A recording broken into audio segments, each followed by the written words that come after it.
Sarah Martinez had always been different from other kids in her small Texas town. While her classmates spent weekends at the mall or watching movies, she could be found in her backyard at dawn, moving through precise military drill formations she had taught herself from YouTube videos. Her father, a retired Army sergeant, had died when she was 12. Before his death, he had filled her head with stories of honor, discipline, and service. He taught her how to fold a flag properly, how to stand at attention, and most importantly, how to salute with respect and precision. These weren't just gestures to Sarah. They were sacred rituals that connected her to her father's memory. Now, 17, Sarah practiced military drills every morning before school. Her neighbors thought she was strange, but she didn't care. In a world that often felt chaotic and uncertain, these movements gave her structure and purpose. Each salute was perfect, each turn crisp, each step measured. She had memorized dozens of military protocols, studied uniform regulations she would never wear, and could recite the chain of command for multiple branches of service. What started as a way to feel close to her deceased father had become something deeper. Sarah dreamed of joining the military after high school, though she hadn't decided which branch yet.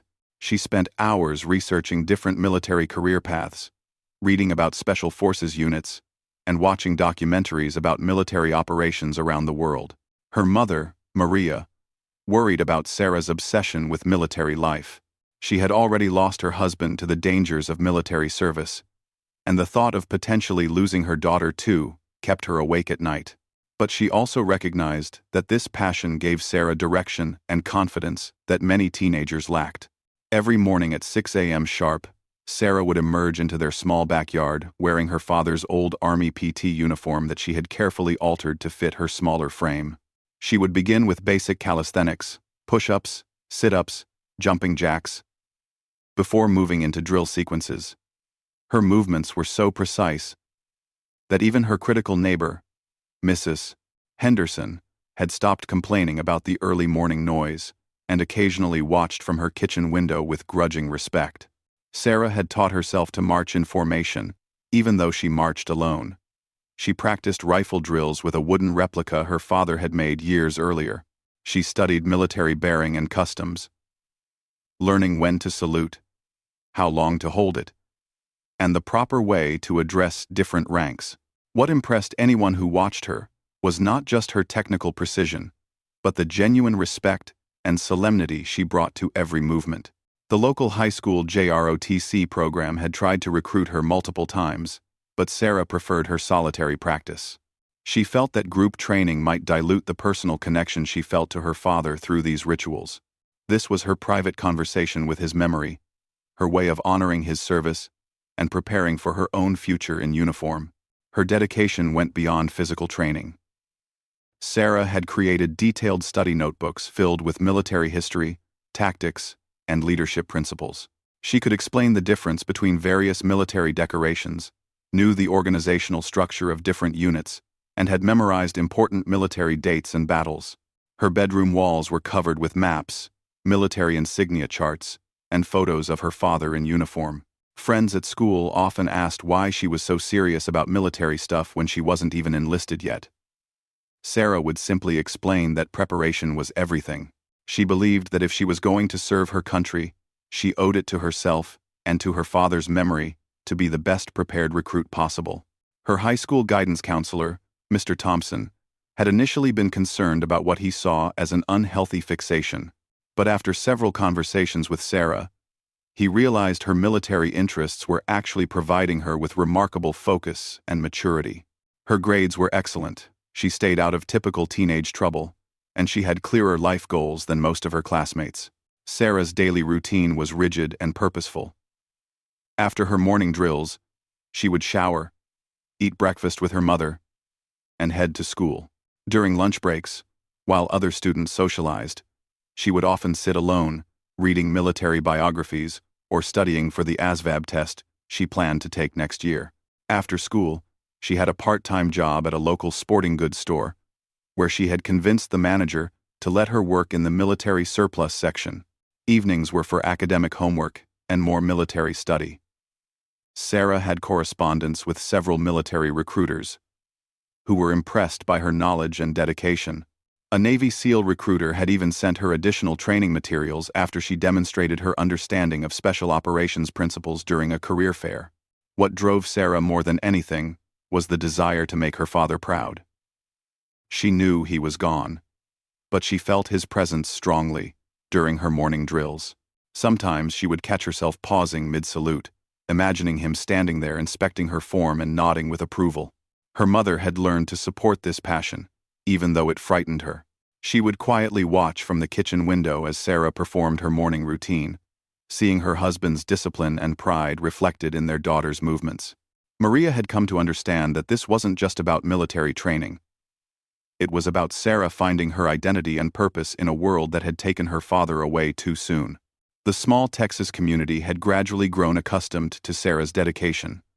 Local veterans would occasionally stop by to watch her practice, offering tips and encouragement. Her precision and respect for military traditions had earned their admiration. Some had even told her that many active-duty soldiers didn't demonstrate the level of attention to detail that she brought to her daily drills. As senior year approached, Sarah knew her decision was made. She would enlist immediately after graduation, though she still hadn't chosen between the Army like her father, or challenging herself with something even more demanding like the Marines or Navy. What she did know was that 18 months of rigorous self-training had prepared her better than most recruits ever were before entering service. The morning that would change everything started like any other.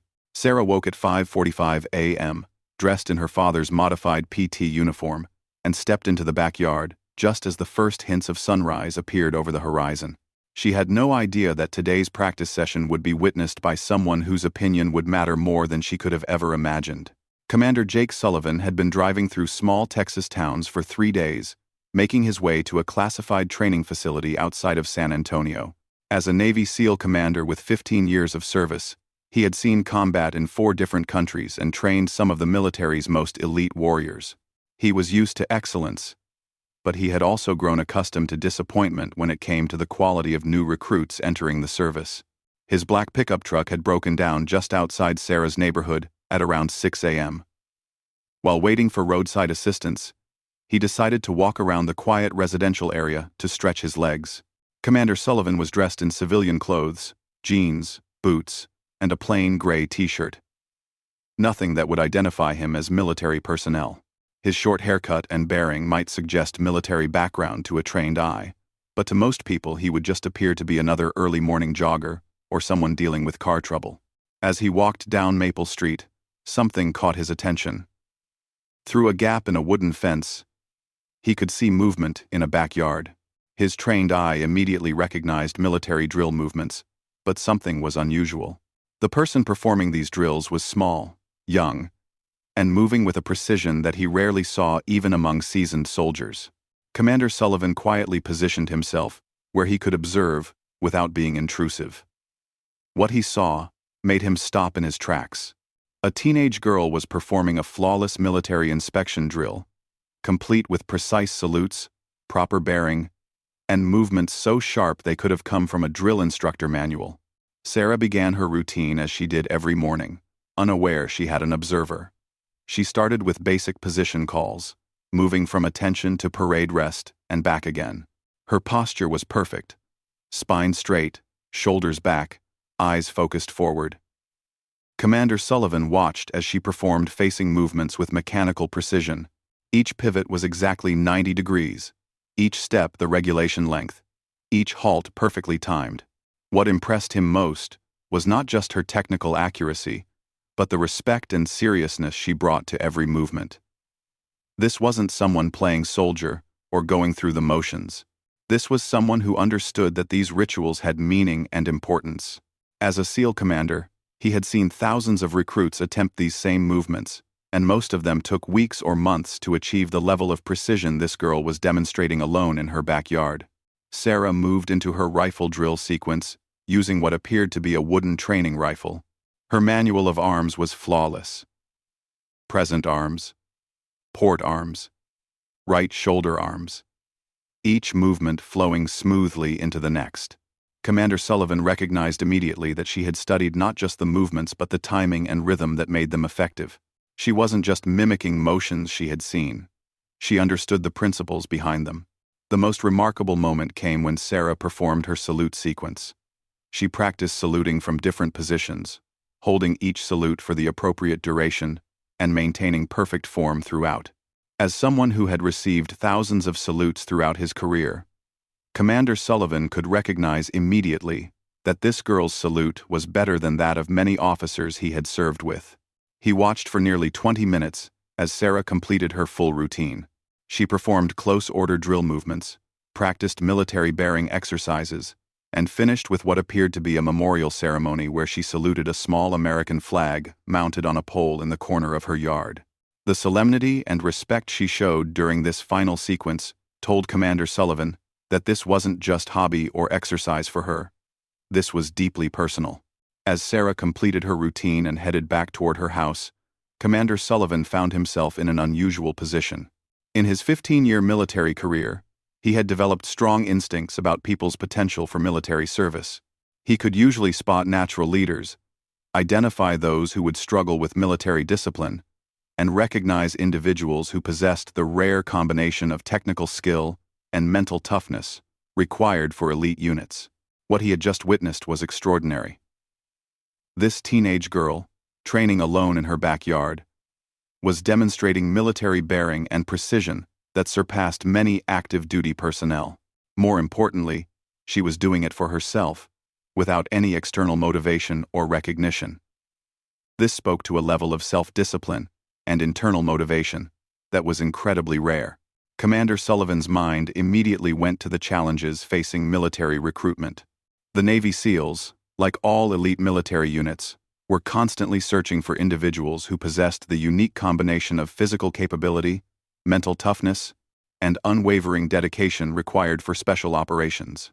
Most candidates who entered SEAL training had impressive athletic backgrounds or previous military experience, but few demonstrated the kind of foundational understanding of military culture and discipline he had just observed. His phone buzzed with a text from the tow truck driver indicating arrival in 10 minutes.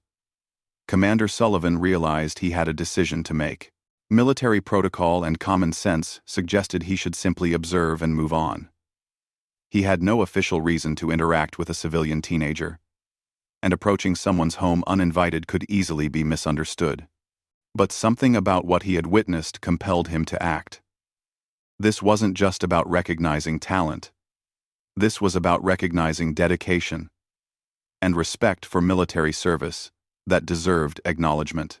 In a time when many young people seemed disconnected from concepts of service and sacrifice, here was someone who was preparing herself for military life with a level of seriousness that commanded respect. Commander Sullivan walked to the front of the house and knocked on the door.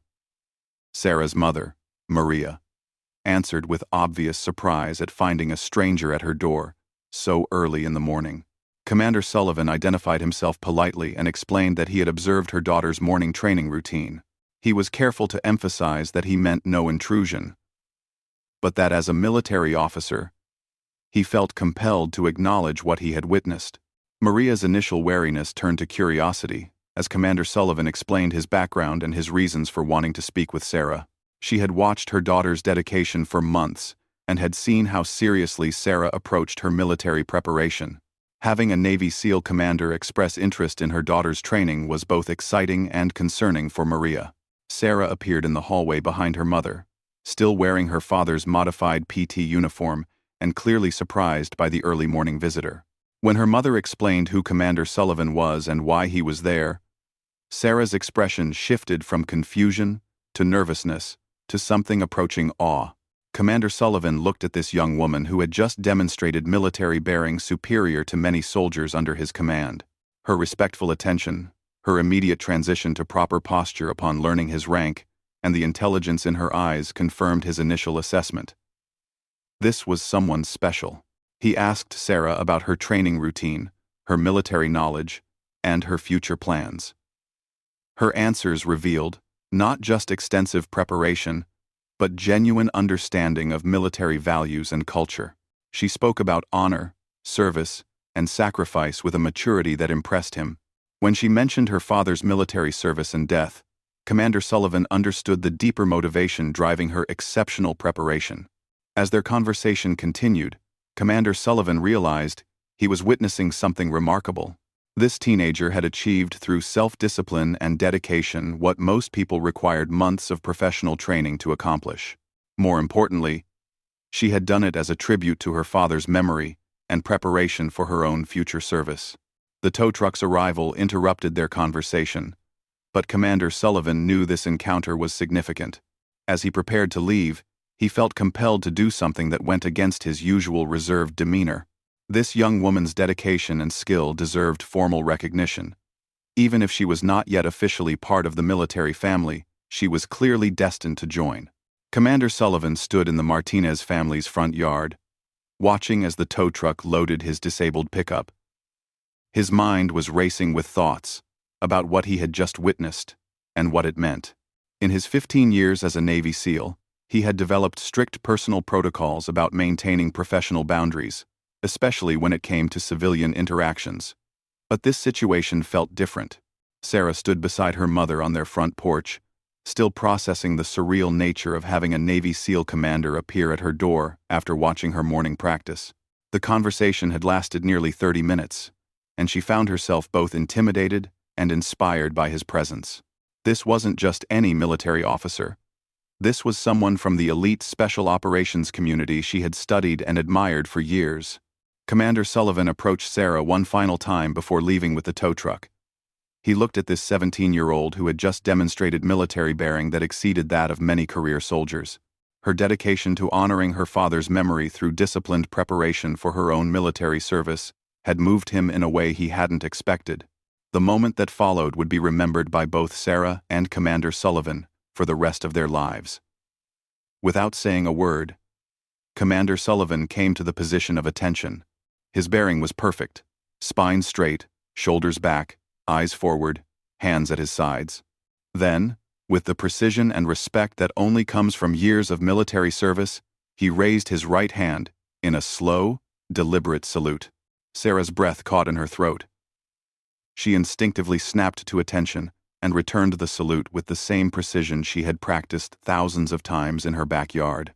For a moment that seemed to stretch forever, a Navy SEAL commander and a teenage girl held perfect salutes in the early morning Texas sunlight. It was a moment of mutual respect that transcended rank, age, and official military status. The salute lasted exactly the appropriate military duration before both dropped their hands simultaneously. Commander Sullivan's eyes met Sarah's, and she saw something there that she would never forget. Recognition, respect, and acknowledgement. He had seen her dedication, evaluated her preparation, and deemed her worthy of the military courtesy reserved for fellow service members. Neither spoke during this exchange. Words would have diminished what they both understood was happening. This wasn't just a salute. This was a passing of respect from an experienced warrior to someone he recognized as a future warrior. It was acknowledgement that Sarah's months of solitary preparation had achieved something remarkable, the respect of one of the military's most elite operators. Maria watched from the porch with tears in her eyes. She understood immediately the significance of what she was witnessing. Her daughter, who had been practicing alone in their backyard for over a year, had just received the ultimate validation from someone whose opinion carried enormous weight in the military community. After the salute, Commander Sullivan reached into his wallet and pulled out a business card. He handed it to Sarah with a simple instruction. "Call me when you're ready to enlist. The Navy could use someone with your dedication and bearing." He then turned to Maria and added, "You've raised an exceptional young woman. Her father would be very proud." "Well, Argana, one signed AD." As the tow truck pulled away, Sarah stood holding the commander's business card with trembling hands. She looked at it repeatedly, trying to process what had just happened. Commander Jake Sullivan, United States Navy SEALs, along with a phone number and email address. At the bottom, he had handwritten a single word: impressive. The story of Sarah's encounter with Commander Sullivan spread quickly through their small Texas town. Mrs. Henderson, who had watched Sarah's morning routine for months from her kitchen window, had also witnessed the salute exchange and immediately called several neighbors. Within hours, the story was circulating throughout their community. Local veterans began stopping by the Martinez house to hear the story firsthand. They wanted to meet the teenager who had earned a salute from a Navy SEAL commander. Many of these men had served in various conflicts and understood immediately the significance of what had occurred. They knew that elite special operations personnel didn't offer casual recognition to anyone, especially civilians. Sarah's high school JROTC instructor, Master Sergeant Rodriguez, heard about the incident and requested a meeting with Sarah. He had been trying to recruit her for over a year and now understood why she had preferred her solitary training. She had been preparing at a level that exceeded what his program could offer. The local newspaper ran a story about the encounter, focusing on Sarah's dedication to honoring her father's memory through military preparation. The article caught the attention of military recruiters throughout Texas, and Sarah began receiving calls and emails from various branches of service. But the most significant change was in Sarah herself. The validation from Commander Sullivan had given her something she hadn't realized she needed. Confirmation that her path was right and that her preparation had been worthwhile. She had always believed in her preparation, but having it recognized by someone of Commander Sullivan's caliber removed any remaining doubts about her future. 3 months later, Sarah made her decision. She called the number on Commander Sullivan's business card. He answered immediately, as if he had been expecting her call. She told him she wanted to enlist in the Navy and eventually try for the SEALs. Knowing that women had recently been allowed into previously all-male special operations units, Commander Sullivan was pleased but not surprised. During their conversation, he explained the challenges ahead and the rigorous training she would face. He also offered to serve as a reference and mentor throughout her military career. He had continued to think about their encounter and Sarah's exceptional preparation, and he remained convinced that she possessed the rare qualities needed for special operations success. Sarah enlisted 2 weeks after her 18th birthday. Her departure for basic training was attended by dozens of community members, local veterans, and family friends. Master Sergeant Rodriguez presented her with a small American flag that had flown over their high school JROTC program. Henderson, who had watched Sarah's morning drills for over a year, gave her a handwritten note expressing her admiration for Sarah's dedication. During her first week of Navy basic training, Sarah's drill instructors were amazed by her military bearing and knowledge. She executed every drill movement perfectly, understood military customs and courtesies better than most recruits, and demonstrated leadership qualities that immediately set her apart from her peers. Her company commander called her aside after the first week to ask about her background. When Sarah explained her story and mentioned Commander Sullivan's recognition, the commander understood immediately. He had heard similar stories about young people who prepared themselves so thoroughly that they entered military service already functioning at an advanced level. Sarah excelled throughout basic training, advanced technical schools, and eventually earned selection to begin the grueling process of special operations training. Her early morning practice sessions in a small Texas backyard had prepared her not just physically and technically, but mentally for the challenges ahead. Years later, as Lieutenant Sarah Martinez stood on a military base preparing for her first deployment as a Navy SEAL officer, she often thought about that morning when Commander Sullivan appeared in her neighborhood. His silent salute had changed everything for her, providing validation, encouragement, and a connection to the military community she was destined to join. Commander Sullivan, now retired, kept track of Sarah's military career through mutual contacts. He took particular pride in her success, knowing that he had recognized something special in that teenage girl practicing alone in her backyard. Their brief encounter had confirmed his belief that the most dedicated warriors often prepare themselves long before they ever put on a uniform officially. The story of Sarah Martinez and Commander Sullivan's salute became something of a legend in military circles, particularly among those involved in recruiting and training.